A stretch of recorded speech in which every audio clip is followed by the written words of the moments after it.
Bismillahirrahmanirrahim. Assalamualaikum warahmatullahi wabarakatuh. Nah, kita akan meneruskan pembicaraan mengenai Operation Strategy and a Global Environment. Bagian ketiga ini akan bicara tentang analisis SWOT dan juga tentang pemetaan aktivitas untuk suatu perusahaan. Nah, kita sudah kenal tentunya analisis SWOT. Ini analisis ini SWOT itu Strength, Weakness, Opportunity, and Threat. Kekuatan, kelemahan, peluang, dan tantangan. Ada yang sifatnya internal dari dalam perusahaan itu sendiri, itu ada dua. Kekuatan, itu internal, apa yang ada di dalam perusahaan, dan kelemahan itu juga internal. Bedakan, jangan sampai salah antara kekuatan dengan peluang. Kalau misalkan banyak kebutuhan produk itu dari luar dan merupakan peluang, bukan kekuatan internal. Nah, kalau internalnya misalkan kita punya teknologi, kita punya SDM yang mampu menghasilkan produk tersebut, itu kekuatan internal. Persaingan dari perusahaan lain itu eksternal. Sedangkan kita tidak punya dana, itu kelemahan internal. Nah, kemudian analisis ini kita lakukan dalam rangka menjabarkan misi menjadi strategi. Kita sudah punya misi untuk menciptakan produk yang terbaik untuk masyarakat, misalkan dengan harga yang murah dan tetap berkualitas. Nah, kemudian kita menganalisis apa sih kekuatan kelemahan kita, apa aja peluang dan tantangan yang ada, dan dari situ kita menghasilkan strateginya. Nah, jadi urutannya kita analisis kondisi lingkungan dulu, termasuk juga berusaha memahami lingkungan regulasi, misalkan lingkungan budaya, kemudian memahami konsumennya, memahami industri yang menjadi pesaingnya, atau juga industri lain yang nanti akan menjadi pemasok bagi kita, dan juga memahami pesaing. Nah, dari situ kita nanti menentukan misi dari perusahaan. Kenapa kok perusahaan itu diperlukan? Apa nilai-nilai yang dikedepankan? Kemudian apa yang ingin dihasilkan?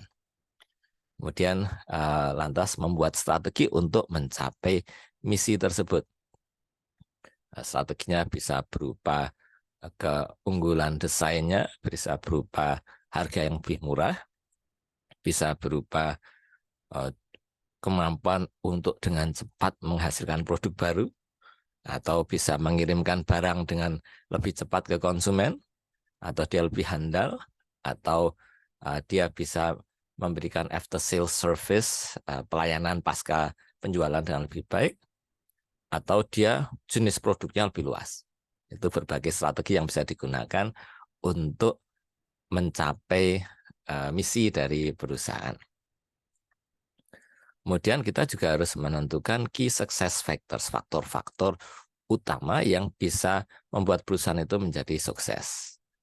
Kemudian manajemen operasi ini tidak bisa berdiri sendiri tanpa bekerja sama dengan bagian-bagian yang lain. Kita tidak bisa menghasilkan produk saja tanpa mempertimbangkan kemampuan bagian marketing untuk menawarkan produknya. Kita juga harus memperhatikan apa yang dilakukan oleh bagian keuangan di dalam menggalang pendanaan, mencari investasi. Kemudian yang berikutnya adalah kita harus menyiapkan sumber daya manusia untuk organisasi. Sehingga di sini dikatakan tugas dari manajer operasi adalah untuk menjalankan strategi manajemen operasi untuk menyediakan keunggulan bersaing. Nah, nanti bisa lebih murah itu kan dari sisi manajemen operasi, membuat produk yang lebih bagus, yang unik, itu kan juga peran manajer operasi ya, dan meningkatkan produktivitas. Kalau kita ingat pada pembicaraan sebelumnya, bahwa produktivitas itu perbandingan antara output dengan inputnya, itu perlu senantiasa ditingkatkan. Contoh beberapa key success factors, misalkan untuk bagian marketing, kunci kesuksesan mereka itu kemampuan untuk melayani konsumen, kemampuan untuk mendistribusikan barang, kemampuan untuk promosi, Kemudian kemampuan untuk branding, pencitraan, menetapkan posisi produk itu dalam benak para konsumen seperti apa. Kemudian kalau bagian keuangan atau akuntansi mengenai pengelolaan dana, bagaimana caranya bisa leveraging capital, apa yang kita miliki itu bisa diperkuat dengan misalkan kita punya modal tanah, itu bagaimana dia bisa menjadi pinjaman untuk perusahaan untuk meningkatkan kapasitas produksi misalkan, dan seterusnya. Kemudian kalau untuk bagian operasi ataupun produksi, itu ada 10 keputusan manajemen operasional yang menjadi key success factors-nya. Dan ini semua dibahas di dalam buku Heiser and Render ini. Ada tentang standarisasi produk, atau tentang kostumisasi produk, atau bagaimana cara membuat produk lebih sustainable, lebih berkelanjutan. Kemudian tentang kualitas, ini kita perlu memahami apa tuntutan, apa harapan para konsumen, dan bagaimana cara mencapainya. Kemudian tentang proses, tentang fasilitas yang diperlukan, teknologi yang diperlukan, kapasitas, dan seterusnya. Ini ada berbagai hal yang mempengaruhi keputusan-keputusan operasi. Nah, dari strategi itu, maka kita harus memetakan aktivitas apa yang perlu dilakukan. Contohnya di Southwest Airlines, ini suatu perusahaan penerbangan di Amerika Serikat. Dia terkenal sebagai low cost carrier karena awalnya itu semua penerbangan, semua airline, perusahaan penerbangan itu memberikan pelayanan yang bagus, pelayanan yang prima, harga mahal, tapi nanti ada makan dan seterusnya.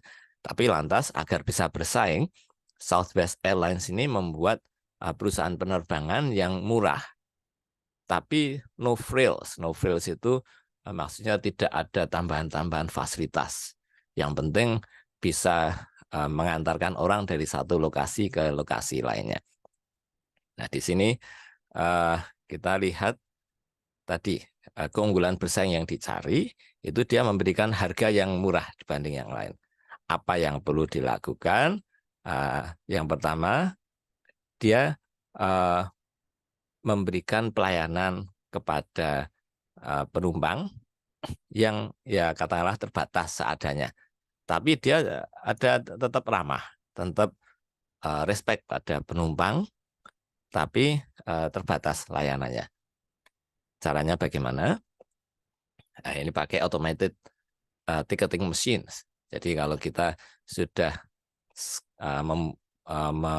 mendaftarkan diri, sudah check-in online, maka di tempat bandaranya ada mesin-mesin yang digunakan untuk mencetak tiketnya. Misalkan tidak perlu ada orangnya, petugas check-in. Karena yang namanya petugas check-in itu kan ya biaya juga. Sewa counter check-in juga biaya juga. Nah, itu dikurangi. Kemudian nggak bisa milih tempat duduk.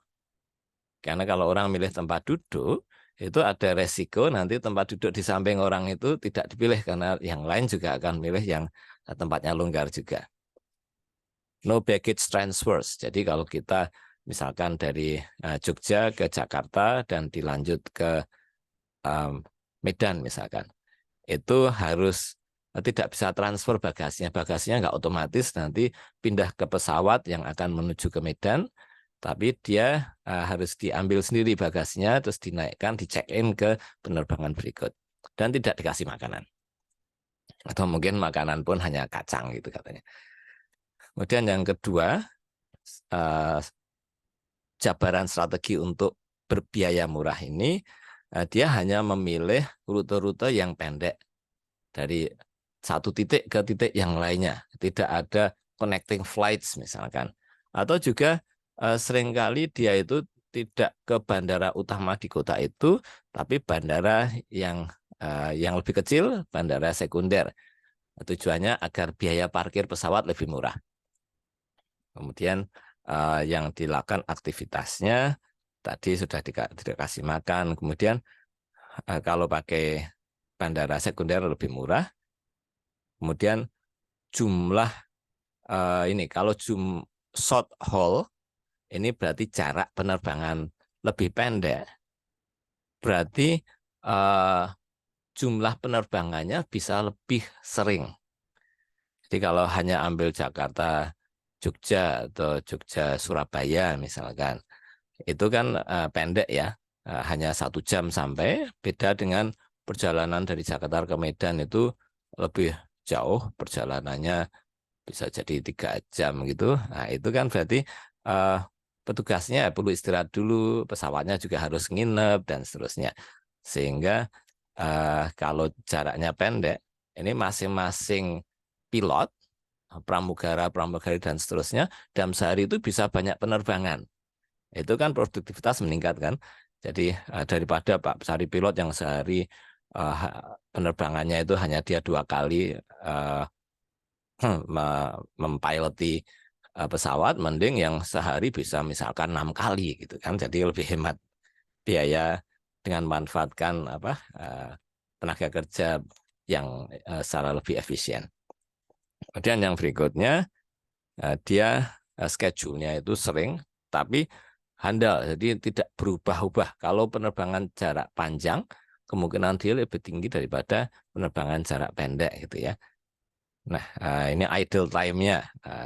Kalau lebih sering idle time, waktu tunggu. Jadi karyawan itu, misalkan pramugara itu biasanya ada waktu istirahat 2 jam misalkan. Kalau ini enggak, ini mungkin setengah jam aja dia istirahat, nanti langsung naik pesawat lagi. Pilotnya juga seperti itu. Walaupun kesannya pilot dan pramugara-pramugari itu lantas juga seperti tidak bedanya dengan petugas di bis jadinya ya. Kemudian di sini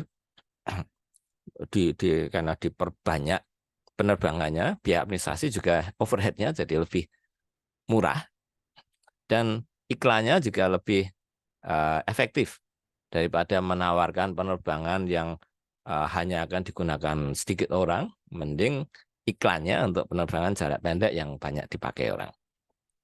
Kemudian dia juga menggunakan satu tipe pesawat saja, sehingga untuk pelatihan pilotnya juga lebih hemat. Tidak perlu ada Airbus, ada Boeing, versi ada yang satu aisle, satu gang, atau ada yang versi yang ada 2 gang di pesawat, tapi cukup satu jenis saja, sehingga pelatihannya lebih hemat. Kemudian suku cadang juga lebih hemat, karena pesawatnya hanya satu jenis. Ini tadi standarisasi jenis pesawatnya pakai Boeing 737. Kemudian suppliernya juga akan lebih lebih dekat hubungannya karena hanya dengan satu perusahaan pesawat. Kemudian ada juga unsur penggunaan pesawat yang lebih tinggi. Tadi sudah sempat disinggung karena dia jaraknya pendek. Kemudian ada juga serikat pekerja. Ternyata serikat pekerja juga kontraknya dengan pegawai itu lebih fleksibel. Jadi tidak mesti harus jadi pegawai tetap mungkin misalnya, tapi nanti ketika ada jumlah penerbangan yang dibutuhkan lebih tinggi pada saat Lebaran, nanti bisa ada kontrak dengan pramugara-pramugari yang cukup seasonal, cukup pada masa-masa tertentu saja. Jadi tidak full time tapi part time workers, pekerja paruh waktu. Kemudian juga pekerjanya juga lebih dibuat lebih produktif dengan memberikan gaji lebih tinggi, jadi kerja lebih keras tapi gaji lebih tinggi, atau mencari pekerja yang belum tentu harus punya keahlian, yang penting dia punya kemauan, yang penting dia punya sikap yang bagus, nanti dilatih saja. Kemudian manajernya nanti juga bisa diberikan gajinya tidak setinggi perusahaan lain, tapi dikasih stock option, dikasih bagi hasil dalam bentuk saham. Nah, ini strategi dari perusahaan tersebut. Nanti kita akan bicara lebih jauh lagi mengenai beberapa strategi yang lain dalam diskusi selanjutnya. Assalamualaikum warahmatullahi wabarakatuh.